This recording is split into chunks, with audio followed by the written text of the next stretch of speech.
The night my son stood at the door with a backpack and nowhere to go, his hands were shaking, but his voice wasn't. He said, "They told me my blood isn't worthy." And in that moment, everything inside me cracked open. I'm starting with the ending because that's how betrayal feels: sudden, violent, and final. One sentence that rewrites your entire life. One door slammed by someone who once smiled across the dinner table. My son had just been kicked out by his own father-in-law, told to leave the house he helped build, the family he married into, because of where he came from. Not what he did, not who he was, but his bloodline. Welcome to my YouTube channel. This is my story of betrayal, and if you've ever trusted the wrong person, hit that subscribe button because you are not alone. Here is how it happened. It didn't start with shouting. It never does. It started with silence, with polite smiles that lasted half a second too long, with questions that sounded innocent but weren't. Where is your family originally from? What do your people believe? Do you really think this marriage will work long term?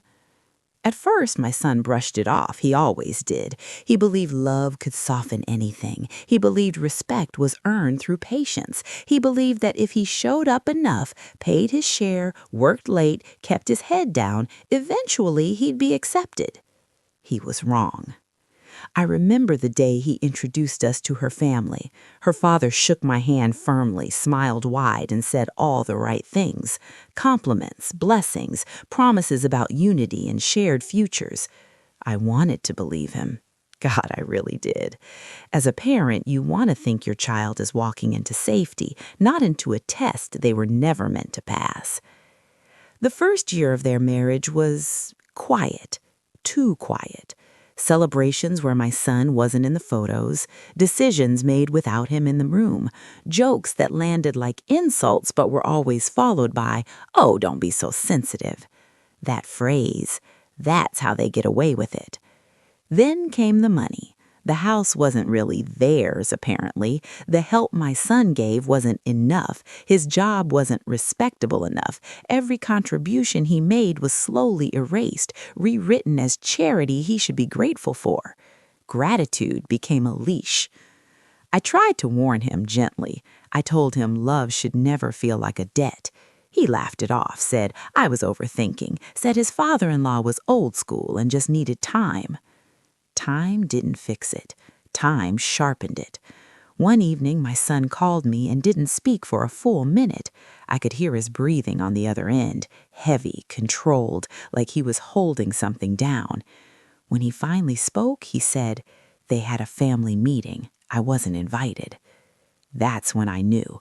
When a family discusses your future without you, they've already decided you don't belong. The confrontation came days later, no warning, no witnesses, just my son and a man who believed his name gave him authority. The words were surgical, cold, rehearsed.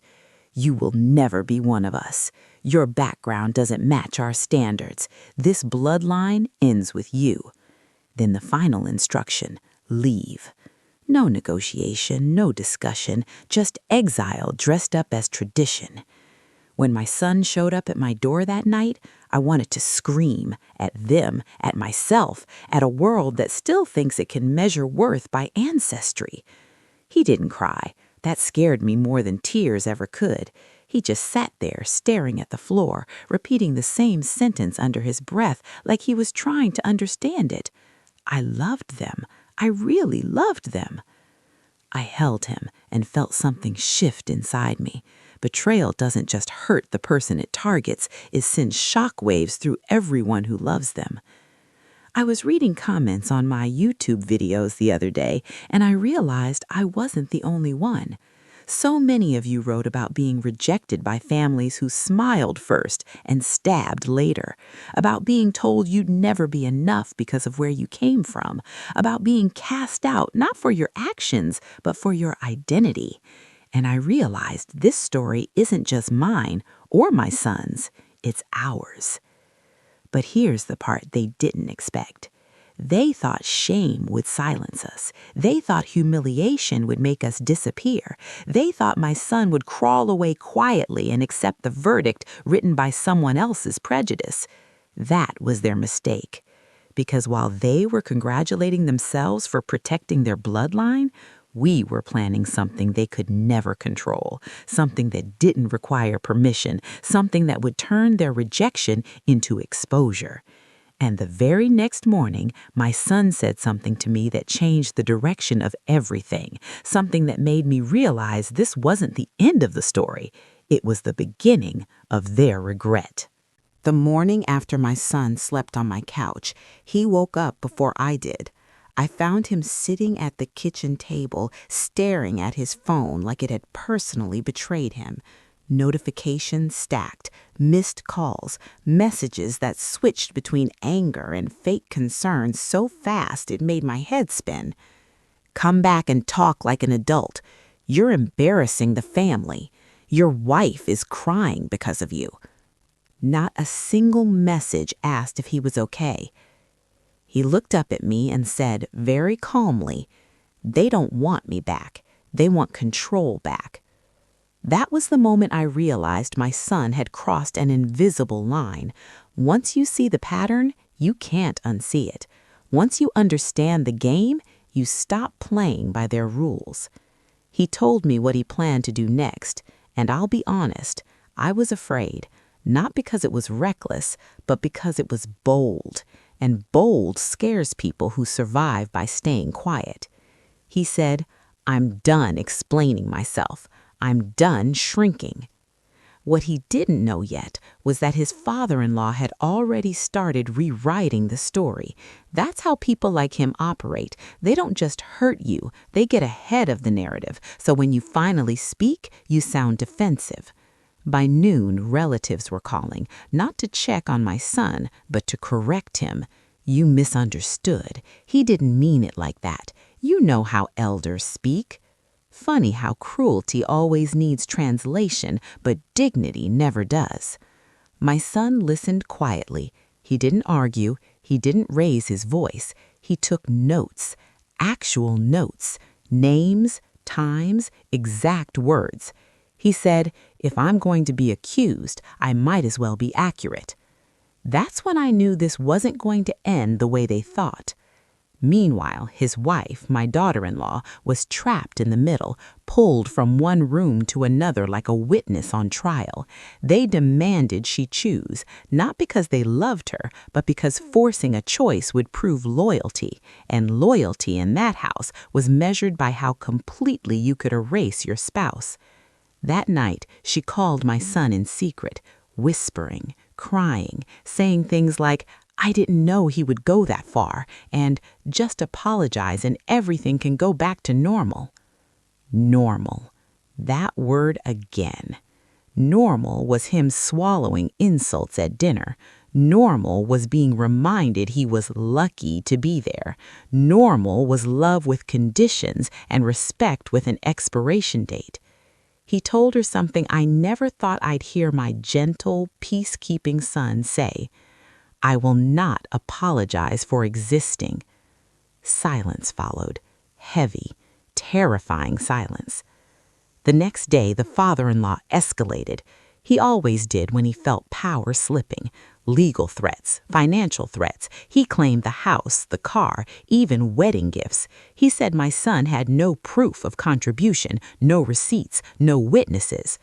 What he didn't know was that my son had quietly documented everything for years, not out of suspicion, but habit. Messages, transfers, agreements casually mentioned in texts, promises made in writing because arrogance makes people careless. Still, the real weapon wasn't evidence, it was truth. My son made a decision that night that would permanently fracture the illusion this family had spent decades protecting. He decided to speak publicly, not with rage, not with insults, but with facts, with dates, with quotes, with screenshots. I asked him if he was ready for what would come next. When you expose people like that, they don't feel shame, they feel threatened, and threatened people don't play fair. He looked up at me and said, I'm done explaining myself. I'm done shrinking. What he didn't know yet was that his father-in-law had already started rewriting the story. That's how people like him operate. They don't just hurt you, they get ahead of the narrative. So when you finally speak, you sound defensive. By noon, relatives were calling, not to check on my son, but to correct him. You misunderstood. He didn't mean it like that. You know how elders speak. Funny how cruelty always needs translation, but dignity never does. My son listened quietly. He didn't argue. He didn't raise his voice. He took notes, actual notes, names, times, exact words. He said, if I'm going to be accused, I might as well be accurate. That's when I knew this wasn't going to end the way they thought. Meanwhile, his wife, my daughter-in-law, was trapped in the middle, pulled from one room to another like a witness on trial. They demanded she choose, not because they loved her, but because forcing a choice would prove loyalty, and loyalty in that house was measured by how completely you could erase your spouse. That night, she called my son in secret, whispering, crying, saying things like, I didn't know he would go that far, and just apologize and everything can go back to normal. Normal. That word again. Normal was him swallowing insults at dinner. Normal was being reminded he was lucky to be there. Normal was love with conditions and respect with an expiration date. He told her something I never thought I'd hear my gentle, peacekeeping son say. I will not apologize for existing. Silence followed. Heavy, terrifying silence. The next day, the father-in-law escalated. He always did when he felt power slipping. Legal threats, financial threats. He claimed the house, the car, even wedding gifts. He said my son had no proof of contribution, no receipts, no witnesses. What he didn't know was that my son had quietly documented everything for years, not out of suspicion, but habit. Messages, transfers, agreements casually mentioned in texts, promises made in writing because arrogance makes people careless. Still, the real weapon wasn't evidence, it was truth. My son made a decision that night that would permanently fracture the illusion this family had spent decades protecting. He decided to speak, publicly, not with rage, not with insults, but with facts, with dates, with quotes, with screenshots. I asked him if he was ready for what would come next. When you expose people like that, they don't feel shame, they feel threatened, and threatened people don't play fair. He looked up at me and said, I'm done explaining myself. I'm done shrinking. What he didn't know yet was that his father-in-law had already started rewriting the story. That's how people like him operate. They don't just hurt you, they get ahead of the narrative. So when you finally speak, you sound defensive. By noon, relatives were calling, not to check on my son, but to correct him. You misunderstood. He didn't mean it like that. You know how elders speak. Funny how cruelty always needs translation, but dignity never does. My son listened quietly. He didn't argue. He didn't raise his voice. He took notes, actual notes, names, times, exact words. He said, if I'm going to be accused, I might as well be accurate. That's when I knew this wasn't going to end the way they thought. Meanwhile, his wife, my daughter-in-law, was trapped in the middle, pulled from one room to another like a witness on trial. They demanded she choose, not because they loved her, but because forcing a choice would prove loyalty, and loyalty in that house was measured by how completely you could erase your spouse. That night, she called my son in secret, whispering, crying, saying things like, I didn't know he would go that far, and just apologize and everything can go back to normal. Normal. That word again. Normal was him swallowing insults at dinner. Normal was being reminded he was lucky to be there. Normal was love with conditions and respect with an expiration date. He told her something I never thought I'd hear my gentle, peacekeeping son say. I will not apologize for existing. Silence followed. Heavy, terrifying silence. The next day, the father-in-law escalated. He always did when he felt power slipping. Legal threats, financial threats. He claimed the house, the car, even wedding gifts. He said my son had no proof of contribution, no receipts, no witnesses. What he didn't know was that my son had quietly documented everything for years, not out of suspicion, but habit. Messages, transfers, agreements casually mentioned in texts, promises made in writing because arrogance makes people careless. Still, the real weapon wasn't evidence, it was truth. My son made a decision that night that would permanently fracture the illusion this family had spent decades protecting. He decided to speak, publicly, not with rage, not with insults, but with facts, with dates, with quotes, with screenshots. I asked him if he was ready for what would come next. When you expose people like that, they don't feel shame, they feel threatened, and threatened people don't play fair. He looked up at me and said, I'm done explaining myself. I'm done shrinking.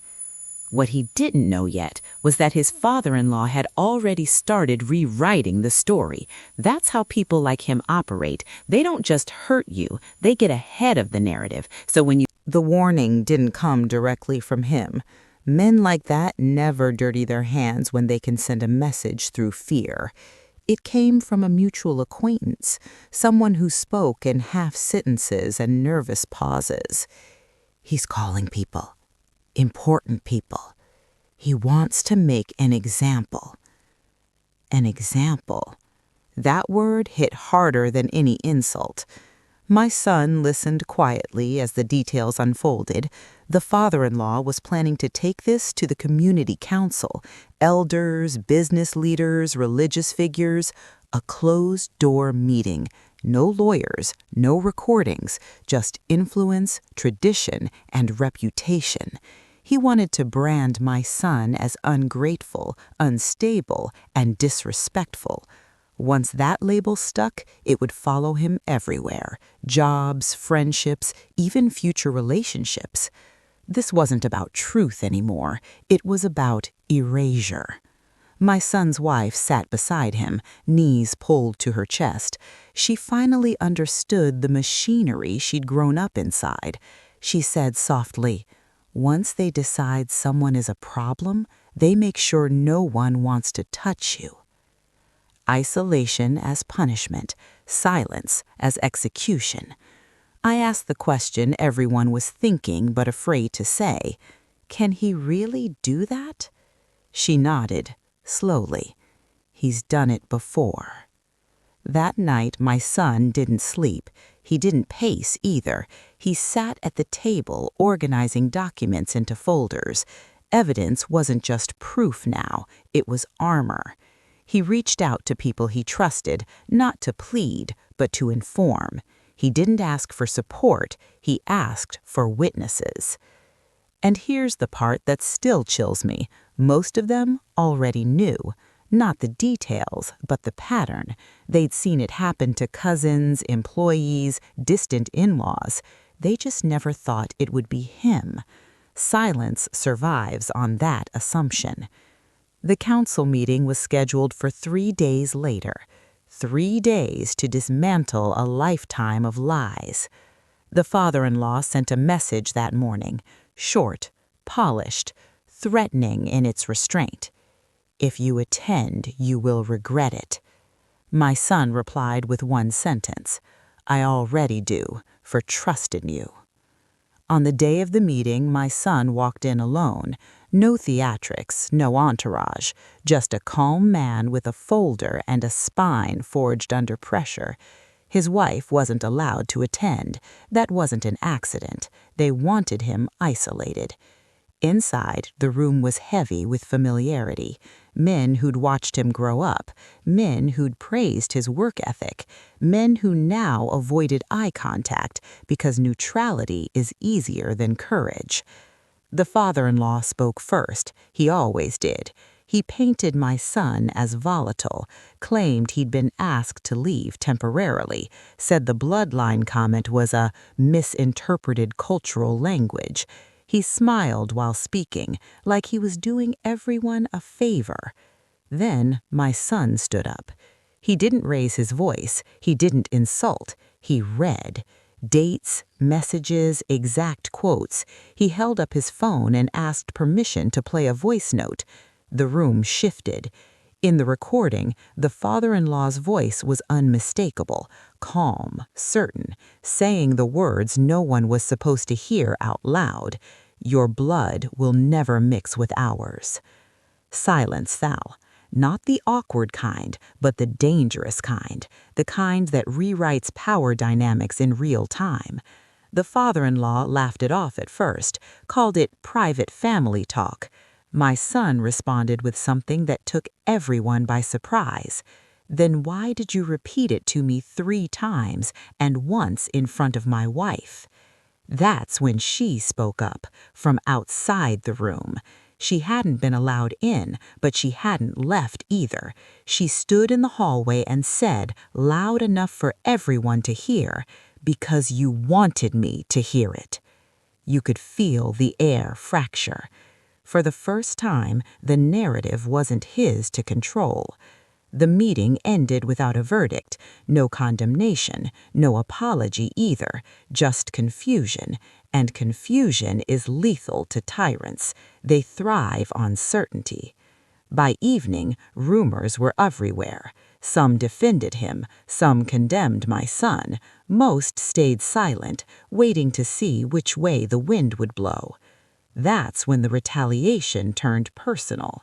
My son's workplace received an anonymous complaint, then another, accusations vague enough to investigate, specific enough to damage. He was placed on temporary leave, his projects reassigned, his reputation, once solid, suddenly fragile.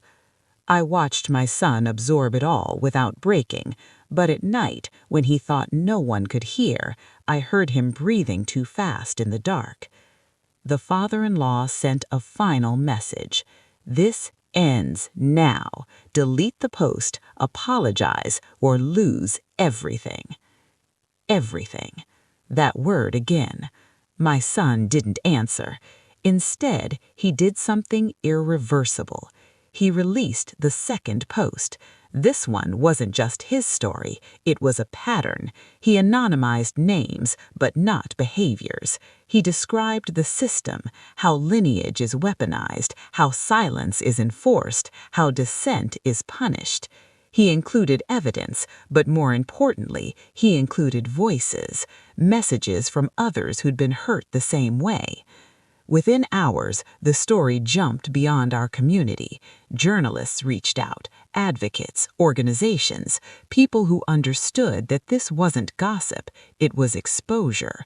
The father-in-law panicked. You could tell because he broke his own rules. He called directly, screened, threatened, pleaded, in that order. And then he made a mistake so big, so public, it undid everything he'd built. He showed up at our house, unannounced, demanding to be let in. When my son opened the door, the man said something that proved every word my son had ever spoken. And when I heard it, I knew without a doubt that this confrontation would change all of our lives forever.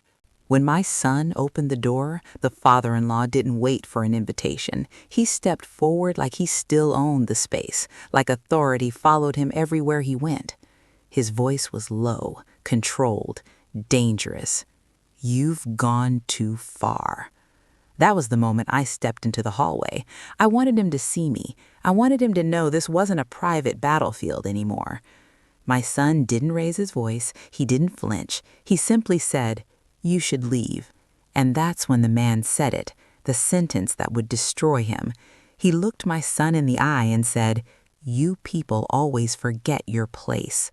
Not whispered, not coded, out loud. Time slowed. I felt something cold settle in my chest, not fear, not anger, clarity. My son took a step back, pulled out his phone, and said calmly, "Can you repeat that?" The father-in-law froze. For the first time since I'd known him, he realized there were witnesses he couldn't intimidate away. Me, the neighbors, the quiet red light blinking on my son's phone. He didn't repeat it. Instead, he switched tactics, apologies, thin and performative, claims of stress, claims of misunderstanding. He tried to turn it into a negotiation. Let's end this like family. Family? After exile? After humiliation? My son shook his head. Family doesn't erase bloodlines. Family doesn't threaten livelihoods. Family doesn't ask you to disappear. The man's face hardened. He leaned in and said something only my son could hear. I didn't know what it was at the time, but I would soon. That night, my son didn't speak. Not during dinner, not when his wife cried quietly beside him, not even when I asked if he was okay. He just nodded and went to bed early. At 3:42 a.m., he woke me up. He was pale, focused, too calm. He told me what the father-in-law had whispered. "I will make sure you never work again." Not a threat, a promise. By morning, the consequences arrived exactly as predicted. His temporary leave turned into a formal review. Emails stopped coming, calls went unanswered. He wasn't fired, but he was frozen, professionally erased without explanation. That's how powerful people punish you while keeping their hands clean. My daughter-in-law was summoned home that afternoon. No discussion, no options. Her mother told her to pack a bag and clear her head. The implication was clear: distance her from my son before she became collateral damage. She stood in our living room holding her keys, shaking. "If I go, they'll never let me come back." My son looked at her for a long time. Then he said the hardest thing a spouse can say: "You have to decide who you are without me in the room." She left. The house felt hollow after that, like something essential had been removed. I worried this would be the moment my son finally broke. Instead, something else happened. He got angry. Not loud anger, not reckless anger, purposeful anger. He contacted a journalist who'd reached out earlier and agreed to a recorded interview. Full disclosure, names included this time, with legal review. No insults, no embellishment, just a timeline of events no one could deny. The interview aired 2 days later. The response was immediate and explosive. People recognized the father-in-law, his businesses, his charities, his carefully polished image. Former employees came forward, distant relatives, even people we didn't know personally, but who'd suffered under the same traditions. The narrative collapsed under its own weight. Sponsors quietly withdrew, invitations were postponed, meetings canceled. For the first time in decades, the man was experiencing something unfamiliar: consequences. And that's when the call started. Not to my son, but to me. People who'd once praised the father-in-law now wanted distance, wanted reassurance, wanted to be on the right side of history. I didn't offer them comfort. My son's workplace reinstated him within 48 hours, apologies framed as procedural errors. His projects returned, his reputation scarred but intact. Still, the most important call hadn't come. His wife didn't answer his messages. Days passed. Silence stretched thin. On the 5th night, she finally called. She was crying, not softly, not politely, the kind of crying that empties you. "They showed me everything," she said. "Things I never knew, things they hid from me." My son closed his eyes. She told him her father had been confronted by extended family members, that his version of events was unraveling, that people were asking questions he couldn't control. And then she said the sentence that changed the shape of the future: "I don't think I can go back there." Hope flickered, but it was fragile, because leaving a system like that isn't just emotional, it's dangerous. The next morning, legal papers arrived, a formal notice: defamation, cease and desist, financial damages claimed. The father-in-law wasn't retreating, he was escalating, using the last weapon he had: money.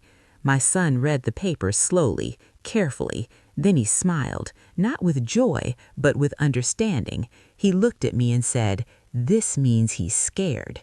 He wasn't right, but fear makes people unpredictable. And as we prepared our response, we discovered something buried deep in the documents, something the father-in-law never meant anyone to see, something that would force him into a corner with no exit.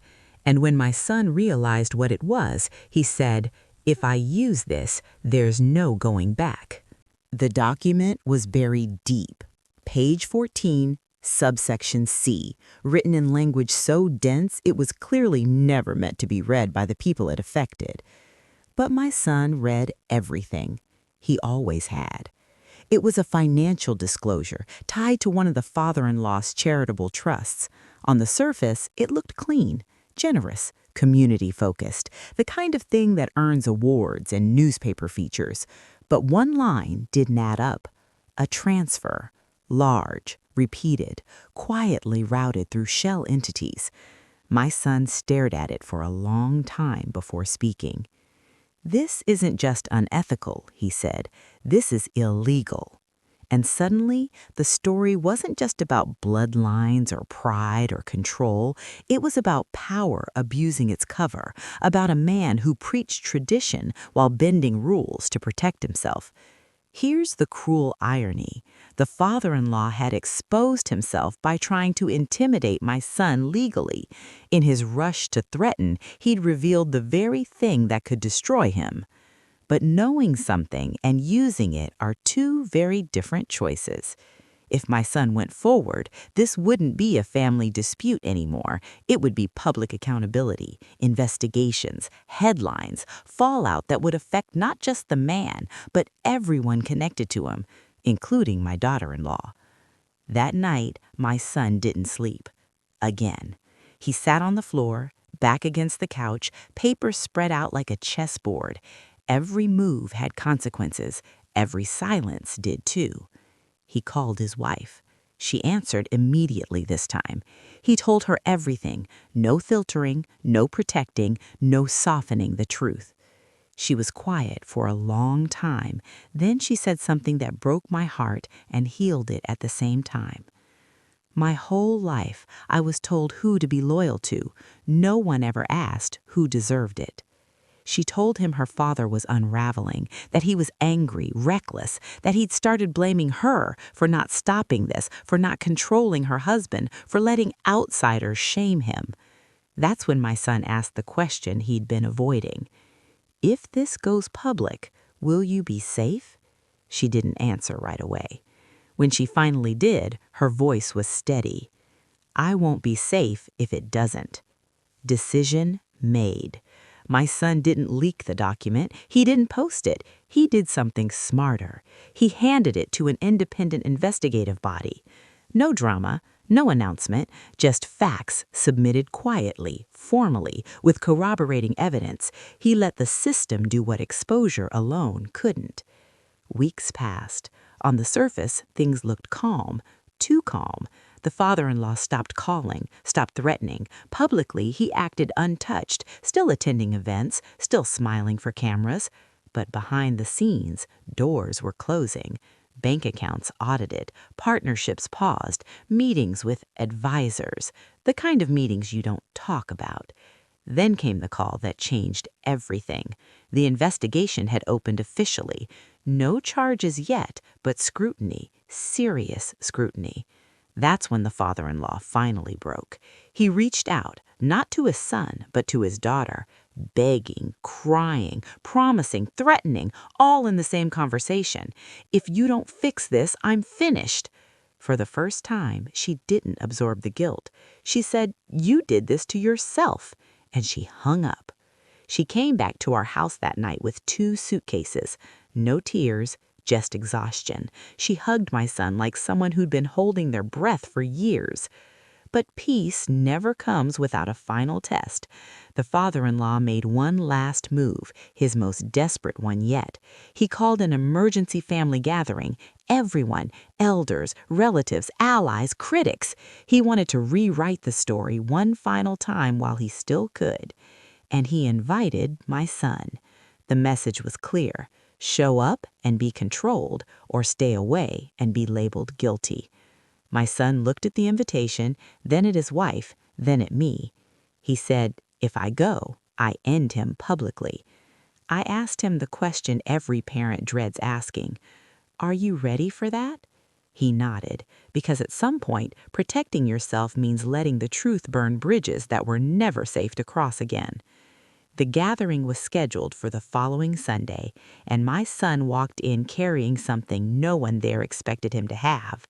Not anger, not fear, proof. The room was already full when my son arrived. You could feel it before you saw it, the tension, thick and buzzing, like the air before a storm. Relatives sat in tight clusters. Elders whispered behind folded hands. Phones were silenced but clutched, ready. Everyone knew this wasn't a reconciliation. It was a trial. The father-in-law stood at the center, calm on the surface, eyes sharp. He looked confident, too confident, the kind of confidence people wear when they believe the ending is already written.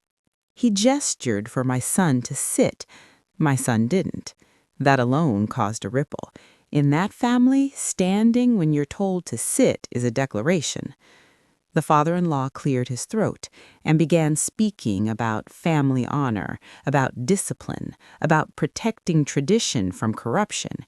He framed himself as a victim of betrayal, of public embarrassment, of a son-in-law who had lost his way. Then he turned to the room and said the sentence he thought would seal it. We welcomed him in good faith, and he repaid us by trying to destroy us. Every eye turned to my son. This was his moment to beg, to explain, to apologize. Instead, he placed a folder on the table, a thick one. He opened it slowly, deliberately, and said, "I didn't come here to destroy anyone. I came here to stop the lying." Murmurs broke out immediately. The father-in-law raised his hand for silence, his silence. My son didn't wait for permission. He started with the smallest thing first, a text message, then another, a bank transfer, then a voice note, each piece placed on the table like a brick, calm, precise, unarguable. He didn't accuse, he demonstrated. When the bloodline comment came up again, someone laughed nervously and said, "That's just how he talks." My son looked at them and replied, "Then let's stop pretending words don't have consequences." Then he did something no one expected. He turned to his wife and asked, gently, "Will you tell them why you left?" The room froze. She stood up, and in that moment I saw generations of fear loosen their grip. She didn't cry, she didn't yell. She said, "I left because I watched my father humiliate my husband and call it love, because I was asked to choose silence over integrity, and because I realized I was being trained to repeat this cycle." You could hear breathing, shallow, uneven. The father-in-law interrupted, voice sharp now. "You're confused. You're being manipulated." She looked at him and said something that ended his authority in that room. "No, for the first time, I'm thinking clearly." That's when my son revealed the last piece. He didn't describe the investigation. He showed the confirmation letter. No accusations, just proof that questions were being asked by people far more powerful than anyone in that room. The father-in-law went pale. This wasn't family anymore. This was real. The gathering dissolved into chaos. Some stood up, some shouted, some quietly left, unwilling to be associated with what was unfolding. And then, finally, the father-in-law snapped. He pointed at my son and shouted, "You were never one of us. You were a mistake." Silence followed, and my son replied, softly, "Then why did you try so hard to own me?" That was it. The meeting ended without resolution, but the damage was irreversible. The illusion of control was gone. Everyone had seen behind the curtain. In the days that followed, the fallout accelerated. Formal inquiries expanded. Partners distanced themselves. Invitations stopped coming. The man who once commanded rooms now struggled to get callbacks. And the community, quiet for so long, began to talk. not in whispers anymore. My son and his wife moved into a small apartment, nothing fancy, but it was theirs. No hierarchy, no unspoken rules, no fear of being erased. One night, weeks later, my son said something that stayed with me. I thought winning meant proving I was worthy. Now I know it means refusing to let anyone decide that for me. But the story wasn't finished, because power doesn't disappear quietly, and men like the father-in-law don't accept loss without trying one final, reckless act. The call came late, urgent, panicked, from someone we didn't expect, and when my son heard who it was and what they wanted, he realized the final confrontation was about to begin. The real climax, the moment where everything would either collapse or finally be set free. The call came just after midnight. Unknown number, no name, no introduction. My son almost didn't answer. Almost. But something in him, instinct sharpened by months of pressure, told him this was the moment everything had been moving toward. The voice on the other end was shaken, controlled, but barely. It wasn't the father-in-law. It was his lawyer. Not the loud, aggressive kind either. This one spoke carefully, precisely, like every word was being weighed for survival. "I'm calling unofficially," the man said, off the record. That's when my son sat up. The lawyer didn't threaten. He didn't posture. He said something far more revealing. "Things are worse than you think." According to him, the investigation had widened. What started as a financial audit had uncovered layers, old layers, decades old, accounts tied to relatives, funds moved to silence complaints, donations used as leverage, the kind of structure that only works as long as no one asks the wrong question. And my son had asked all of them. The lawyer paused, then said the sentence that turned my stomach cold. "Your father-in-law is considering burning everything down." Meaning, if he was going to fall, he was prepared to take people with him. False confessions, fabricated evidence, dragging my son, his wife, even me into a narrative of revenge and extortion. "He believes if he destroys your credibility completely," the lawyer said, "the investigation will stall." My son didn't interrupt. He didn't react. He listened. Then he asked one question. "Why are you telling me this?" Silence. Finally, the lawyer answered, "Because I don't want to be complicit anymore." That's the thing about systems built on fear. Eventually, someone cracks. The lawyer proposed a meeting, neutral ground, witnesses, full disclosure, a last attempt to prevent the worst.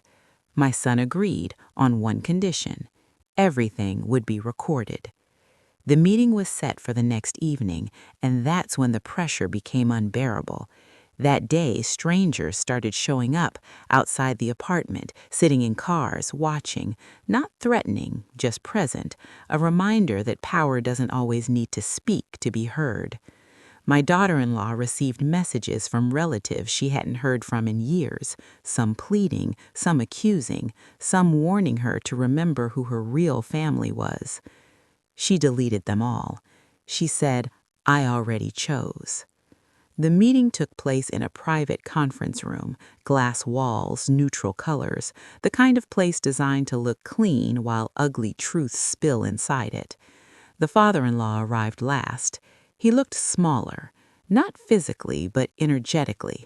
The certainty was gone, the smile forced. He didn't look at my son at first. He addressed the lawyer, then the mediator, like my son was furniture. Until my son spoke. "Say it to me." That snapped something. The father-in-law turned and unleashed months of rage in minutes, accusations, blame, claims that my son had destroyed the family, that he was poisoning his own daughter, that tradition was under attack. My son didn't argue. He waited. And then he did the most dangerous thing you can do to someone like that. He told the truth calmly. He spoke about the night he was expelled, about the Bloodline comment, about the threats, about the investigation that followed, not because he wanted revenge, but because he refused to disappear quietly. The father-in-law laughed, bitter, desperate. "You think you've won?" he said.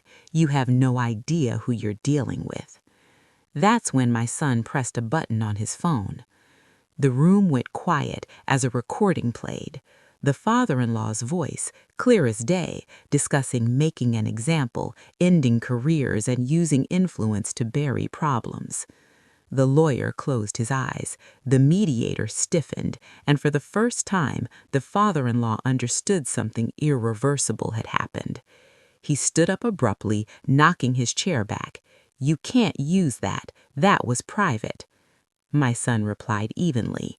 "So was my dignity." The lawyer spoke next, not to threaten, but to outline reality, charges, outcomes, the difference between cooperation and destruction. That's when the father-in-law broke. Not loudly, quietly. He slumped back into his chair and said something no one expected. He didn't think he'd fight back. There it was, the truth behind everything. He never thought my son would stand up. He thought exile would work, shame would work, silence would work. But it hadn't. The meeting ended with an agreement, conditional cooperation, no public smear campaign, no retaliation. In exchange, my son would step back from commentary and let the investigation proceed without interference. Not forgiveness, boundaries. As they left the room, the father-in-law stopped my son. He said, barely above a whisper, "You ruined my life." My son looked at him and replied with the sentence that defined everything. "No, I refuse to let you ruin mine." That night, something shifted. The fear lifted, not completely, but enough to breathe. Weeks later, the outcome became official. Assets frozen, foundations dissolved, titles quietly removed. No dramatic arrest, no spectacle, just power fading. My son and his wife sat together on the floor of their apartment the night the news broke. No celebration, no victory dance, just silence and then relief. She leaned into him and said, "We survived." He shook his head. "We chose ourselves." But one final chapter remained, because endings aren't just about what falls, they're about what rises. And what my son decided to do next would turn all this pain into something no one could ever take from him again. When everything finally went quiet, that's when it hit us the hardest. No more late night calls, no more threats disguised as advice, no more waiting for the next blow. Silence. But this silence was different. It wasn't the kind that suffocates. It was the kind that asks, "Who are you now without fear?" My son struggled with that question more than I expected. For so long, his life had been defined by reaction, defending himself, proving his worth, standing his ground. When the fight ended, he felt unanchored, like a soldier coming home after a war no one else fully understands. One night, weeks later, he said to me, "I keep waiting for something bad to happen." That's the residue of trauma people never talk about.